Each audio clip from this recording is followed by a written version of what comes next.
kita berbicara tentang Rob, kita berbicara sesuatu yang undefined. Ketika kita berbicara tentang Allah, Allah itu ada 99 nama, berarti Allah itu bisa didefinisikan. Salah satu sifatnya adalah wujud. Allah itu ada wujud, kidam, baqa, mukhalafatul hawadisi, qiyamu bi nafsihi, wahdaniyat, qadrat, iradat dan sebagainya. Itu adalah satu definisi. Tapi apakah ada 99 nama Rob? Itu tidak ada. Nah, jadi kita harus bisa membedakan dulu itu. Apa itu Rob, apa itu Allah, dan apa itu Nas.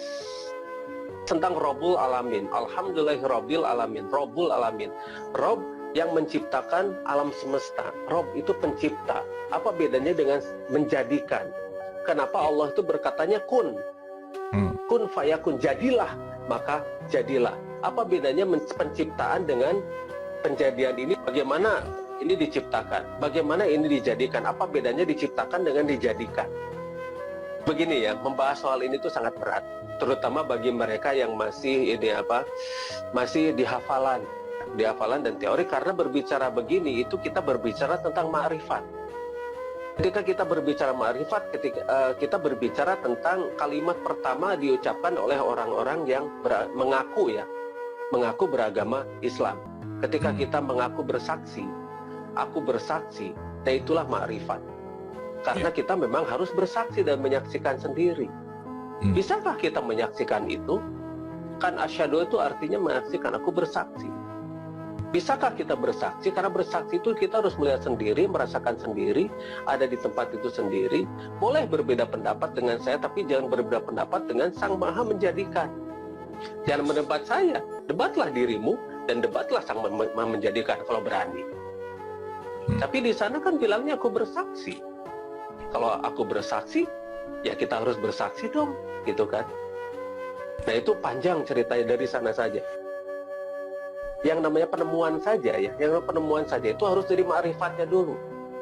Contohnya begini, penemu mobil, yang dia buat adalah syariatnya dulu atau ma'rifatnya dulu? Ma'rifatnya dulu.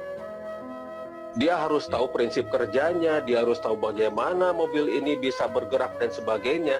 Nah lalu kemudian dia membuat hakikatnya, dia gambar semuanya kan.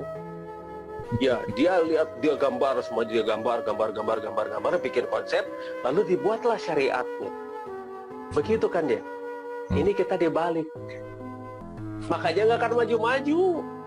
Kalau kita mempelajari syariatnya dulu, kita akan terpatok pada syariah terus. Jangan harap akan masuk ke ma'rifat. Karena orang-orang yang memiliki ma'rifat itu sangat sulit menjelaskannya pada mereka-mereka yang sudah terpatok dan terkagum-kagum pada yang namanya syariat. Itu susah. Ketika kita melihat Lamborghini, wow, gitu kan. Ketika melihat kita melihat Jaguar, wow, gitu kan. Nah, tapi mereka tidak berpikir bagaimana susahnya bikin ini gitu. Mereka inginnya terpikirkan di sini tuh apa? Beli, gitu kan dia. Beli. Memiliki itu dengan membeli kan, bukan dengan merampok. Akhirnya apa yang terjadi? Mereka beli syariat-syariat kan, beli. Iya. Jadi ritual-ritual untuk dijual akhirnya. Baik, sedebu. Gunung itu adalah tumpukan debu yang kemudian dari debu kemudian menggumpal menjadi tanah, dari tanah kemudian bertumpuk. Akhirnya bisa membentuk sebuah gunung, bisa membentuk sebuah planet dan sebagainya. Nah, memang betul kita harus dari sedebu dulu, sedekah bumi. Jadi apa yang sudah kita sedekahkan pada bumi kita, yang dimana sekarang tinggal kita di bumi pertiwi atau bumi Indonesia. Nah, bumi pertiwi ini yang akan kita bangun. Nah, seperti bagaimanakah bumi pertiwi yang sebenarnya? Tadi kita jelaskan bahwa yang namanya bumi pertiwi yang sebenarnya itu adalah bumi pertiwi yang gemah, ripah, loh, jinawi, yang tenang, tentram, yang benar-benar sudah makmur. Makanya kenapa disebut itu sebuah bumi yang benar-benar orang-orang itu datang pada kita. Makanya lihat, seluruh dunia ini ingin menjajah Indonesia sejak dulu kan, mulai dari Belanda, Portugis, Jepang dan sebagainya, sampai sekarang. Nah, makanya untuk mengenalkan dan mengindonesiakan Indonesia yang benar-benar Indonesia seperti yang semula, kita mau tidak mau harus mulai dari komunitas yang kecil dulu. Yang ini yang sedang saya bangun. Dan kita harus mulai dari bagaimana mendidik dengan contoh. Jadi bukan pendidikan-pendidikan dengan pengajaran itu, Bu, tidak. Orang boleh pintar, tapi belum tentu dia cerdas. Jadi kita akan mulai mengundang kecerdasan semesta. Dengan sedebu itu sedekah bumi, karena bumi itu cerdas. Bumi itu sangat cerdas. Dia benar-benar cerdas dan mampu untuk membela dirinya. Ketika manusia sudah mulai merusak bumi, maka bumi akan membela dirinya. Dia akan memusnahkan manusianya, memusnahkan yang namanya virus yang menempel di tubuhnya. Dari sedebu dululah, dari setitik debu, kemudian disatukan, terus menjadi segumpal tanah, kemudian terus disatukan lagi, menjadi gumpalan-gumpalan yang lebih besar, terus. Nah, ini yang sedang saya lakukan.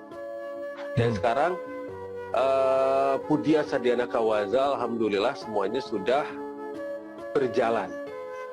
Karena produknya sudah berjalan, dan komunitasnya juga sudah berjalan. Jadi, kita benar-benar tinggal mengajak orang-orang lain untuk bergabung.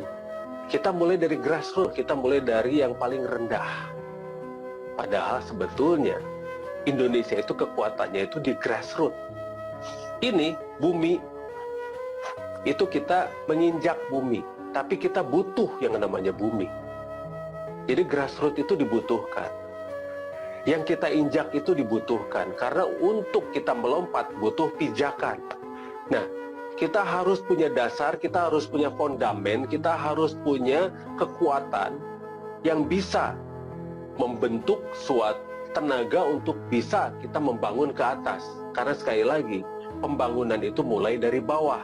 Tidak ada pembangunan mulai dari atas. Kita membangun dari bawah. Tap. Fondasi itu di bawah, bukan di atas. Jadi mau tidak mau, kita harus dari bawah dulu, gitu kan. Dari bawah, pelan tapi pasti. Menghadapi orang-orang yang hendak menghancurkan kita harus punya cara. Mereka menghancurkan dengan cara A, kita harus memahami cara mereka. Cara B, memahami cara mereka juga. Bahasa kaum mereka itu harus kita benar-benar pahami. Apapun bahasa kaum mereka. Sehingga kita bisa seperti yang banyak di dalam tubuh kita, air. Air itu ketika masuk ke dalam botol, dia akan membentuk botol. Tubuh manusia itu adalah air. Ya mau tidak mau kita harus mengikuti pola air. Jadi ketika mengindonesiakan Indonesia yang tanah air kita yang sebagian besarnya juga adalah laut atau air, berlakulah seperti air, Bu. Kita akan selalu menyesuaikan dengan keadaan dan kita mulai dari yang terendah dan kita akan selalu mencari ke dataran yang rendah. Karena air itu selalu mengikuti gravitasi dan mengikuti yang paling rendah dari bumi ini. Mulailah dari yang paling bawah. Dari sana perlahan-lahan kita kenalkan, ini loh Indonesia yang sebenarnya. Ini loh kita. Ini loh jati diri bangsa kita yang sebenarnya luar biasa, yang sebetulnya dunia itu mencari dan datang pada kita. Dan mereka tuh mencari penghidupan dari kita. Bukan kita mencari penghidupan dari mereka sebetulnya. Makanya kenapa mereka yang datang ke kita, yang akhirnya mengeksploitasi semua kekayaan alam kita. Sedangkan kita dapat apa? Dapat segala sesuatu yang bersifat memundurkan kita, mendegradasi kita. Nah, itulah yang harus kita rubah karena kita Indonesia. Indonesia itu adalah negara yang benar-benar mampu menghidupi planet ini. Nah, makanya di sini kita harus bergerak cepat. Jadi begini, kitalah yang harus bergerak cepat dari komunitas. Makanya saya ada di komunitas saya itu ada di seluruh Indonesia. Nah, komunitas-komunitas yang di seluruh Indonesia inilah yang harus bergerak secara cepat. Kita gak usah mengandalkan siapapun deh. Kita harus bergerak secara cepat oleh tenaga kita sendiri. Kita tidak perlu nunggu pemerintah. Kita tidak perlu menunggu infrastruktur. Dan meskipun sekarang sudah dibangun oleh Presiden, nah, tapi kita harus bergerak lebih cepat dari itu. Makanya meskipun tidak ada infrastruktur, kita mampu menghidupi daerah yang tidak ada infrastruktur. Misalnya satu contoh, di satu daerah yang belum ada listrik, kita ada solusinya. Kita punya listrik untuk mereka itu tanpa harus terhubung pada perusahaan listrik negara, gitu misalnya. kita punya listrik yang mandiri, itu satu contoh. Kemudian bentuk yang namanya pertanian mandirinya di sana. Tidak perlu ketergantungan yang namanya pupuk-pupuk anorganik atau pupuk kimia. Buat di sana, bikin pelatihan. Kita sudah bergerak, itu kita sudah bergerak. Tapi kita memang bergerak secara diam-diam. Tidak perlulah gembar-gembor, tidak perlu pengumuman sana-sini. Ini kita sudah jalan, dan ini sudah bergerak. Nah, sekarang ini sudah bergerak, ya kita terus berjalan. Nah, listrik ada, kehidupan di sana ada, terus mereka juga bisa menghidupi dirinya sendiri. Itu yang paling penting, kemandirian. Sekali lagi kemandirian. Meskipun infrastruktur belum ada ke sana, tapi kita bisa ngetok tular lah istilahnya, bahwa dari sini ke sana, oleh siapa kita nitip, bisa kan gitu kan.